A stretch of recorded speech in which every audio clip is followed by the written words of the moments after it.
Professor Noam Chomsky is listed in anybody's catalog as among the half-dozen top heroes of the New Left. This standing he achieved by adopting over the past 2 or 3 years a series of adamant positions projecting at least American foreign policy, at most America itself. His essays and speeches are collected in his new book, American Power and the New Mandarins. Usually, Mr. Chomsky writes non-political books, for instance, Syntactic Structures in 1957, Cartesian Linguistics in 1966, and Topics in the Theory of Generative Grammar, 1965. He is a highly esteemed student of modern language and linguistics who teaches nowadays at the Massachusetts Institute of Technology and has taught before at Berkeley, Columbia, and other strife-torn universities.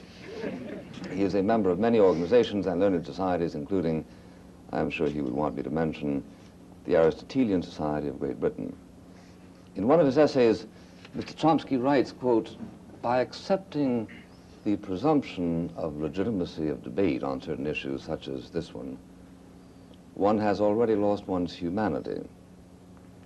I should like to begin by asking him why, under the circumstances, if by being here he stands to lose his humanity, he consented to appear in the first place.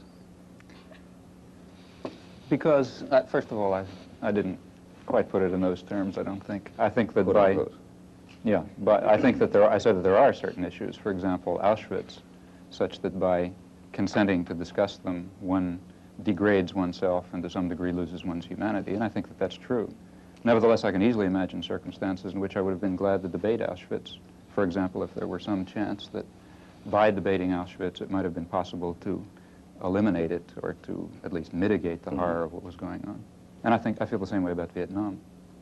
And I really think that fundamentally there is no argument anymore at an intellectual level, in my opinion.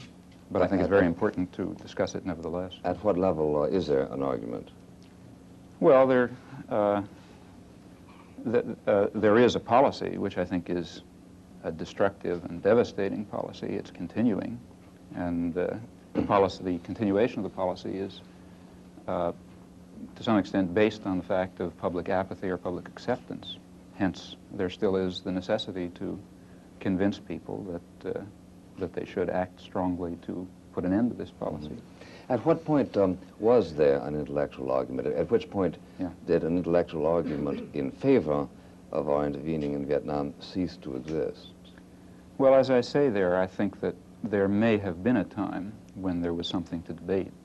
For example, I think that in the middle 50s, though I was opposed to the policy, and I think that it was right to be opposed to it, nevertheless, I think it was a debatable issue in a sense in which it is no longer a debatable issue. Why is that?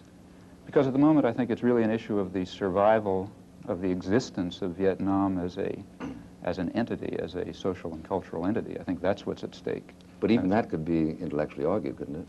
Well, in the same sense in which Auschwitz could be intellectually argued. No, I mean in a different sense. No, I think in the same sense. In fact, don't forget there were people who argued in favor of Auschwitz and gave... No, I haven't gotten that at all. I hadn't had any such on this program, nor do I intend to.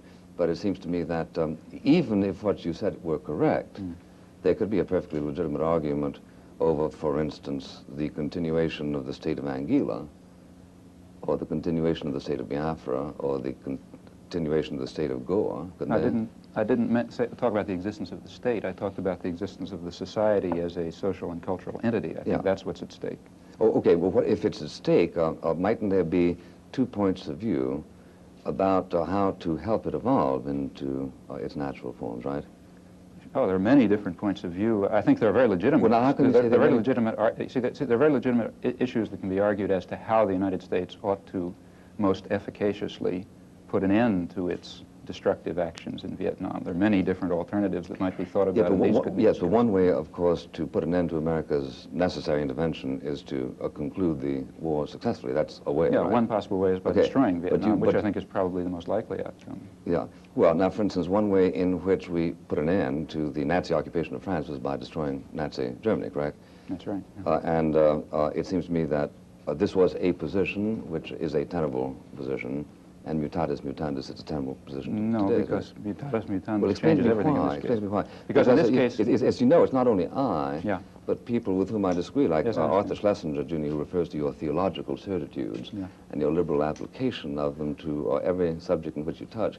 So the subject of your own intolerance of other people's point of view is, I think, itself linguistically interesting. Well, first of all, I don't accept that criticism. You see, if you look at that quotation, you'll notice that I put it in there, and recall the context. I said that when I argue the issue, I feel a tone of moral and emotional falseness, which I want to explain, but then I go ahead to argue the issue. So that's a side remark intended to explain my own feeling of emotional and moral falseness, which is real. I do feel it. But nevertheless, I then go ahead for 300 pages or so to discuss this and related issues. Yeah, so I don't really believe that it's fair to say that I'm not willing to tolerate other positions. Yeah, the trouble is you don't end the book by saying, I'm kind of odd in feeling this. You say, everybody is odd who doesn't agree with me, right? No, I don't think so. Do I say that? This is certainly the burden of your book. I wasn't aware of that. Yeah. I mean, I think that I've given, an argument. Well, maybe this is a universal difficulty you're having, not being aware of certain people's reading of your position. Well, then let me say, I think for example, I think I take a very qualified and temperate position on many, many issues in this book. For example, take the issue of the background of the Second World War, which I spent a lot of time on. If you notice, I end up with a statement saying that I don't see any way to give a clear, sharp resolution, clear, sharp answer to the question what we should have done under such and such circumstances. I discussed someone who did take a very strong and I think very honorable position, namely A.J. Muste. And I say that I wish I could answer the question for myself whether I feel that I would have taken or would have rejected that position, but I don't see any way to do it because the issue is mixed. No, on many issues, I feel that way. On the other hand, see, when the issue is when the issue is, let's say, 3 million tons of bombs dropped on Vietnam, I don't feel that way anymore. Nevertheless, I'm still perfectly willing to argue the issue calmly, quietly, and as you would have saved the dropping of the bombs in Dresden. Exactly, or the atom bomb, let's say. See, I would have been willing to argue that dropping the atom bomb, though I do feel that it's a war crime. Sure, but I do think that you put some people at a disadvantage by your a priori assertion that any position that disagrees with your own is intellectually barren. Well, I didn't mean that, really. Let me explain. Maybe it didn't come across, but what I meant was something else. I wanted to honestly state my own emotional and my own feeling about entering into a debate over this issue. Sort of Portnoy-wise? No, I think that the point is that I think it's only fair to an audience of readers to say this is the way I approach the issue, and you read me on the basis of this understanding the best I can give as to the way I'm approaching this issue. And it's perfectly true that when I do, if you notice what I say is that increasingly over the years in discussing this issue, I felt this feeling of emotional and moral falseness. And I think it would only be honest to express it. Sure. Then to go ahead with the discussion. Oh, quite so. But you also say that you hate yourself for not having come to that position earlier. Yeah, I do. I think that was a very great mistake. Well, I hope to give you a little solace